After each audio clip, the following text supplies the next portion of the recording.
Hi students, I am Prasenjit Das. Welcome to my channel Superior English Guide. আজকে আমরা interrogative সেন্টেন্সের voice সম্বন্ধে আলোচনা করব। অর্থাৎ যে সমস্ত বাক্যগুলো জিজ্ঞাসাসূচক বাক্য সেগুলো কিভাবে ভয়েস চেঞ্জ করতে হয় সেটা আমরা শিখব। তাহলে শুরু করা যাক। ইন্টারোগেটিভ সেন্টেন্সের দুটো রকম আছে। কি কি দুটো রকম? না, এক ধরনের বাক্য যেগুলো শুরু হয় অক্সিলারি ভার্বস দিয়ে, আর এক ধরনের বাক্য যেগুলো শুরু হয় WH ওয়ার্ডস দিয়ে।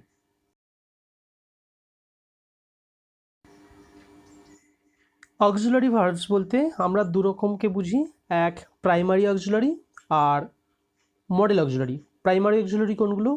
Do, does, did, am is are, was were, have, has, had ইত্যাদি, এগুলোকে আমরা বলি প্রাইমারি অক্সিলারি। আর মডেল অক্সিলারিজগুলো হলো will, shall, would, should, may, might, can, could, must, used to, ought to, এগুলোকে বলা হয় মডেল অক্সিলারি। আর WH ওয়ার্ডসগুলো হলো who, what, when, where, why, how, whom and which. এই প্রত্যেকটা শব্দের শুরু হয়েছে WH দিয়ে, সেই জন্য এগুলোকে WH ওয়ার্ডস বলা হয়।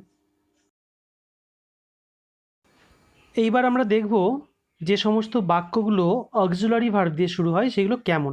1 নম্বর বলছে আর ইউ বিজি। এখানে দেখো অক্সিলারি আর দিয়ে শুরু হয়েছে। দ্বিতীয়টা বলছে have you meet my brother. এখানে দ্বিতীয় বাক্যটা হ্যাভ দিয়ে শুরু হয়েছে। 3 নম্বরটা বলছে can you solve the problem. এখানে ক্যান অক্সিলারি দিয়ে শুরু হয়েছে। প্রত্যেকটা বাক্য কোনো না কোনো অক্সিলারি দিয়ে শুরু হয়েছে, তাহলে অক্সিলারি দিয়ে শুরু হওয়া বাক্যগুলো এই রকম দেখতে হবে। ওকে,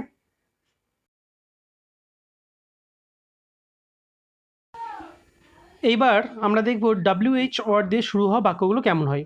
দেখো এখানে ওয়াই আর ইউ লাফিং, when will you go there, what are you doing, এই প্রত্যেকটা প্রশ্ন শুরু হয়েছে WH word why, when, what ইত্যাদি দিয়ে। এবার দেখব how to identify an interrogative sentence, অর্থাৎ একটা ইন্টারোগেটিভ সেন্টেন্স আমরা চিনব কী করে। 1 নম্বর starts with auxiliary or WH words, তার মানে এই বাক্যগুলো শুরু হবে হয় অক্সিলারি ভার্ব দিয়ে অথবা কোনো WH ওয়ার্ডস দিয়ে। 2 নম্বর বলছে ends with a question mark, অর্থাৎ এই ধরনের বাক্য শেষ হবে একটা কোয়েশ্চেন মার্ক দিয়ে, অর্থাৎ বাক্যের শেষে একটা কোয়েশ্চেন মার্ক থাকবে।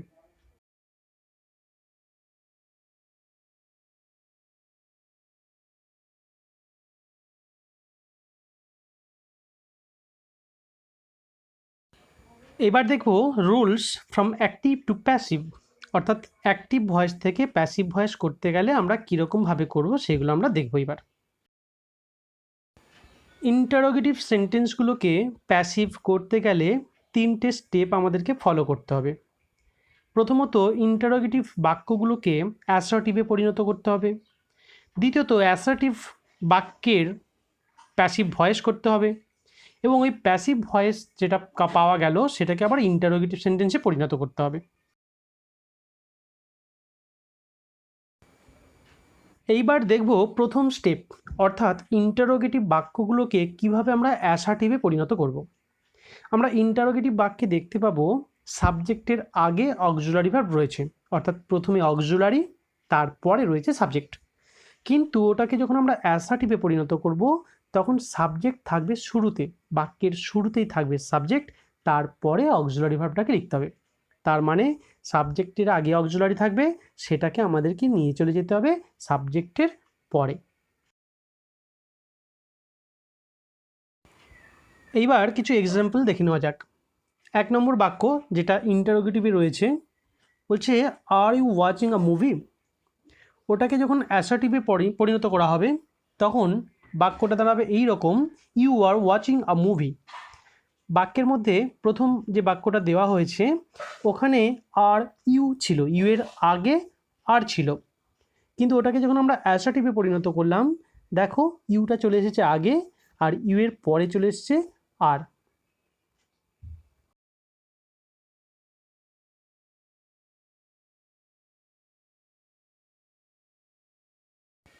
এইবার আমরা দেখে নেব you are watching a movie এই বাক্যে কোনটা সাবজেক্ট, কোনটা ভার্ব এবং অবজেক্ট কোনটা। এখানকার সাবজেক্ট হচ্ছে ইউ, ভার্ব হচ্ছে ওয়াচিং, আর অবজেক্ট হচ্ছে মুভি। তাহলে ইউ সাবজেক্ট, আর ওয়াচিং হচ্ছে ভার্ব, আর মুভি হচ্ছে এই বাক্যের অবজেক্ট।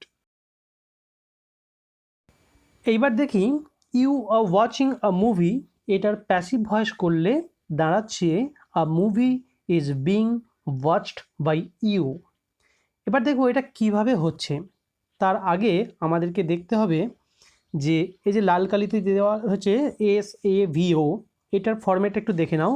এস মানে হচ্ছে সাবজেক্ট, এ হচ্ছে অক্সিলারি ভার্ব, ভি হচ্ছে মূল ভার্ব, আর ও হচ্ছে অবজেক্ট। ওকে, এই মতো আমাদেরকে বসাতে হবে, অর্থাৎ প্রথমে সাবজেক্ট বসাবো, তারপরে অক্সিলারি ভার্ব বসাবো, তারপরে মূল ভার্বের থার্ড ফর্ম বসাবো, এবং তারপর বসাবো অবজেক্ট। বাক্যে দেখতে পাচ্ছি আ মুভি অবজেক্ট, অতএব ওই অবজেক্টটাকে আমাদেরকে করে দিতে হবে সাবজেক্ট। তাই আ মুভি অ্যান্সার করার সময় সাবজেক্ট হিসাবে একদম প্রথমেই বসে গেল। তাহলে SIVO এই ফরম্যাটের মধ্যে এস অর্থাৎ সাবজেক্ট হিসাবে মুভিটা বসলো। এইবার আসবে অক্সিলারি ভার্ব। প্রশ্নে দেখতে পাচ্ছি অক্সিলারি ভার্ব হিসাবে আর শব্দটা রয়েছে। কেন না ইউ এর পর আর বসে, ইউটা সেকেন্ড পারসন, সেই জন্য তারপর আর বসানো হয়। কিন্তু আমরা যখন অ্যান্সার করছি মুভি হয়ে গেছে সাবজেক্ট, মুভিটা হচ্ছে থার্ড পারসন সিঙ্গুলার নাম্বার, সেই জন্য থার্ড পারসন সিঙ্গুলার নাম্বারের পরে আর বসে না, বসে ইজ। সেই জন্য মুভির পর অক্সিলারি ভার্ব হিসাবে আমাদেরকে ইজ বসাতে হলো। ওকে, এরপর বসবে মূল ভার্বের থার্ড ফর্ম। ভয়েস চেঞ্জ মানেই মূল ভার্বের থার্ড ফর্মটা সবসময় বসানো হবে, কিন্তু মাথায় রাখতে হবে বাক্যটা যেহেতু প্রেজেন্ট কন্টিনিউয়াসে রয়েছে, দেখো ভার্বের সঙ্গে আইএনজি যুক্ত রয়েছে, এই আইএনজি যুক্ত থাকা মানেই মূল ভার্বের থার্ড ফর্ম বসানোর আগে আমাদেরকে বিইং শব্দটা বসিয়ে নিতে হবে। তাহলে আবার বলছি, যখন অক্সিলারি ভার্ব ইজ বসলো, তারপর মূল ভার্বের থার্ড ফর্মটা বসতে চাই, কিন্তু যেহেতু ভার্বের সঙ্গে আইএনজি ছিল, কন্টিনিউয়াস টেন্স ছিল, সেই জন্য ওই মূল ভার্বের থার্ড ফর্মের আগে আমাদেরকে বিইং শব্দটা বসিয়ে নিতে হবে। ওকে, তাহলে আ মুভি ইজ, এরপর বিইং শব্দটা বসে গেল, এবং এই বিইংয়ের পরে আমরা বসাবো মূল ভার্বের থার্ড ফর্ম, অর্থাৎ ওয়াচিংয়ের থার্ড ফর্ম। ওয়াচিংয়ের থার্ড ফর্ম হচ্ছে ওয়াচড, তাহলে বিইংয়ের পরে ওয়াচড শব্দটা আমাদেরকে বসাতে হলো। ওকে, এরপরে ফাইনাল স্টেপ, অর্থাৎ প্রশ্নের মধ্যে যে সাবজেক্টটা ছিল সেটাকে অবজেক্ট করে আমাদেরকে শেষে বসাতে হবে। তবে সেই অবজেক্ট বসানোর আগে আমাদেরকে একটা প্রিপোজিশন বসাতে হবে। এখানে বাই প্রিপোজিশনটা বসানো হয়েছে। বাই ছাড়া আরও 2-3 রকমের প্রিপোজিশন বসে, উইথ বসে, অ্যাট বসে, টু বসে, সেগুলো আগের নিয়মে তোমাদের বলা হয়েছে কোনটা কোথায় কি বসে। যদি প্রবলেম মনে হয় একবার দেখে নিতে পারো। তাহলে এখানে প্রশ্নটার মধ্যে সাবজেক্ট ছিল ইউ, সেটা যখন অবজেক্ট হয়ে গেল তখন হয়ে গেল বাই ইউ। সেই জন্য বাক্যের শেষে আ মুভি ইজ বিং ওয়াচড শব্দটার পর বাই ইউ শব্দটা বসিয়ে নেওয়া হলো। এইবার আমাদের বাকি রইল ফাইনাল স্টেপ, অর্থাৎ এই যে বাক্যটা পাওয়া গেল, এই বাক্যটাকে আবার ইন্টারোগেটিভ সেন্টেন্সে পরিণত করতে হবে। ইন্টারোগেটিভ সেন্টেন্সে পরিণত করতে হলে কি করতে হবে? বাক্যের মধ্যে যে অক্সিলারি ভার্বটা আমরা দেখতে পাচ্ছি, সেই অক্সিলারি ভার্বটাকে সাবজেক্টের আগে আনতে হবে, অর্থাৎ মুভির আগে ইজ শব্দটাকে বসিয়ে নিতে হবে, এবং বাক্যের শেষে ফুল স্টপ তুলে দিয়ে কোয়েশ্চেন মার্ক বসাতে হবে। ওকে, তাহলে আবার রিপিট করছি, এই যে বাক্যটা পাওয়া গেল, এটাকে ফাইনাল স্টেপেতে আমাদেরকে কি করতে হবে? ইন্টারোগেটিভে পরিণত করতে হবে। সেই জন্য বাক্যের মধ্যে অবস্থিত অক্সিলারি ভার্ব ইজ, এটাকে আমাদেরকে সাবজেক্টের আগে আনতে হবে, অর্থাৎ মুভির আগে বসাতে হবে।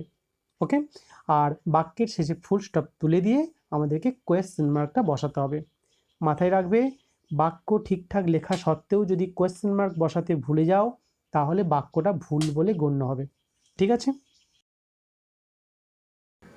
তাহলে ফাইনালি কি অ্যান্সার পাওয়া গেল? Is a movie being watched by you. Step by step আরেকবার রিপিট করে দিচ্ছি, শুনে নাও। তাহলে প্রথমে কোয়েশ্চেনটা দেওয়া ছিল are you watching a movie. এই ইন্টারোগেটিভটা প্রথমে আমরা অ্যাসার্টিভে পরিণত করে নিলাম, অক্সিলারিটাকে সাবজেক্টের পরে নিয়ে গেলাম এবং বাক্যটা দাঁড়ালো you are watching a movie. এই যে অ্যাসার্টিভ বাক্যটা পেলাম এটাকে প্যাসিভ ভয়েসে চেঞ্জ করলাম, অবজেক্টটাকে সাবজেক্ট করলাম, সাবজেক্টটাকে অবজেক্ট করলাম এবং আইএনজির জন্য বিং বসালাম। কি পাওয়া গেল না a movie is being watched by you.